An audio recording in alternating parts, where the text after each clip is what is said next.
Շնորհակալություն Հայկ Կոնջրյան, համեցեք։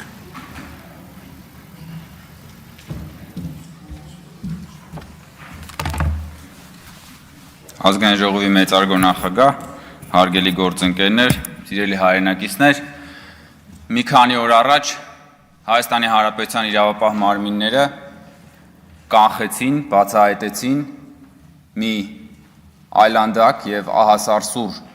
ահաբեկչության փորձ,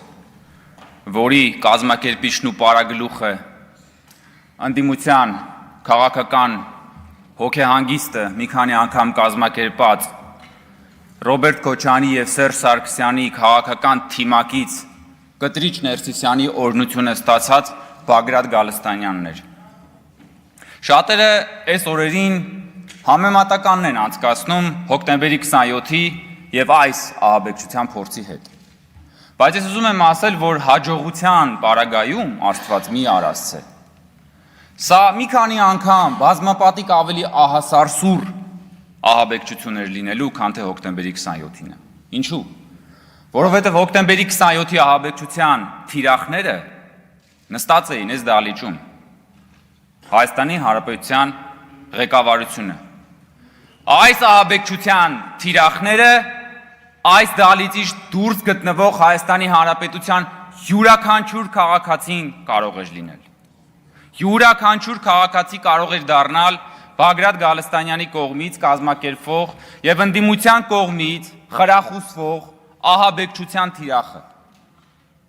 Այն ինչ որ Բագրատ Գալստանյանը ծրագրում էր անել Հայաստանում եւ Հայաստանի ժողովրդի հետ, Հայաստանի ժողովրդի հետ արել են միայն օտար նվաճողները։ Միայն օտար նվաճողներն են արել։ Իսկ ինչ էր ինքը պատրաստվում անել ըստ հրապարակված ձայնագրությունների։ Նրանք պատրաստվում էին հրկիզել ավտոբուսներ, որոնց մեջ կարող էիք լինել դուք, սիրելի հայրենակիցներ, ձեր հարազատները։ Ես նաև խմբակցության անունից եմ գրել, խնդրում եմ միացնել։ Նրանք պատրաստվում էին ստեղծել շղթայական ավտովթարներ, որոնց մեջ կարող էիք լինել դուք եւ ձեր հարազատները։ Նրանք պատրաստվում էին երկրում ստեղծել համատարած քաոս եւ այդ քաոսի պայմաններում պատերի տակ գյուլել մարդկանց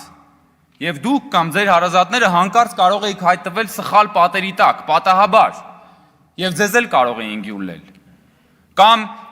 մեռնել կամ մերցնել, ինչպես որ ասում է Բագրատ Գալստանյանը։ Ես նորից եմ ասում, այս ահաբեկչության ծրագիրը միայն կարող էր անել Հայաստանի Հանրապետությունն ու հայ ժողովրդին խորապես ատող մարդը կամ հարույթը։ Եվ դա պատահական էլ չի, որովհետև այդ հրապարակված ձայնագրությունների մեջ այդ մարդն ասում է, այս ազգը խորը անասուն ազգ է։ Հիմա հարց, հարգելի ընդդիմադիրներ, դուք ձեզ դասում եք այդ խորը անասուն ազգի մեջ։ Բագրատ Գալստանյանը ձեզ նկատի ունի, թե չունի։ Միայն հայ ժողովրդին խորը անասուն ազգ համարող մարդը եւ խումբը կարող է ծրագրել Հայաստանում քաղաքում ավտոբուսներ հրկիզելով, ստեղծել քաոս եւ այդ քաոսի վրա հասնել սեփական ճղճիմ քաղաքական նպատակներին։ Այն բանը գահերի խաղի մեջ Little Finger-ը, որ ասում է քաոսը սանդուղք է, որի վրայով կարելի է բարձրանալ եւ տիրանալ իշխանությանը։ Հիմա ձեզ համար քաոսը սանդուղք է, սիրելի հարգելի գործընկերներ, ու որ այսօր եկել եք այստեղ խոսում եք հեծից, պետությունից, ժողովրդից, դուք ընդհանրապես տերորիզմի մեյքափն եք նստած այդտեղ Տիկին Գրիգորյան եւ դուք բոլորը տերորիզմի մեյքափն եք դուք, որտես գալիս եք այստեղ բան եք անում։ Բագրատ Գալստանյանի բեք վոկալն էիք, հիմա էլ դարել եք տերորիզմի մեյքափը։ Կխոսանք հեծի մասին, կխոսանք ինչն է ժողովրդից խլվել, ինչն է ժողովրդից վերադառնում, ժողովրդին վերադառնում։ Բայց դուք պիտի պատասխանեք հարցերի, այդ որ ասում է մեռնել կամ մերցնել, ձեր քաղաքական թիմակիցը, ձեր հովանավորյալը, դուք դրա մեջ ինչ բաժնեմաս ունեք։ Դուք էլ եք պատրաստվում մեռնել կամ մերցնել, դուք էլ եք պատրաստվում պատերի տակ մարդկանց գյուլել, հատկապես հաշվի առնելով, որ վերջերս դաշնակցական ինչ էր անունը, չեմ հիշում, Հրանտ ինչյան, Մարգարյան, ասել էր, որ հոկտեմբերի 27-ը պորտկում էր, չէ՞։ Դա լավը չեք ասում զարթոնք էր հոկտեմբերի 27-ը։ Չէ՞ ասել տես բան, պարոն Մինասյան։ Չէ՞ ասել տես բան։ Պարոն Մինասյան, հարց եմ տալիս, դուք էլ եք պատրաստվում պատերի տակ մարդ գյուլել։ Դուք էլ եք պատրաստվում մեռնել եւ մերցնել։ Դուք արդարացնում եք տերորիզմը, ձեր խմբակցությունը պաշտոնապես արդարացրել է եւ պաշտպանել է տերորիզմը։ Դուք պաշտպանել եւ արդարացրել եք Հայաստանի Հանրապետության քաղաքացիներին ավտոբուսների մեջ հրկիզելու սրբապիղծ տերորիստական ակտը, որը բարեբախտաբար բացահայտվել է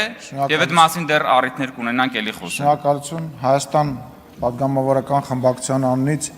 Աղվան Վարդանյանը ելույթ կունենա։ Համեցեք, պարոն Վարդանյան։ Դալիճում լրություն։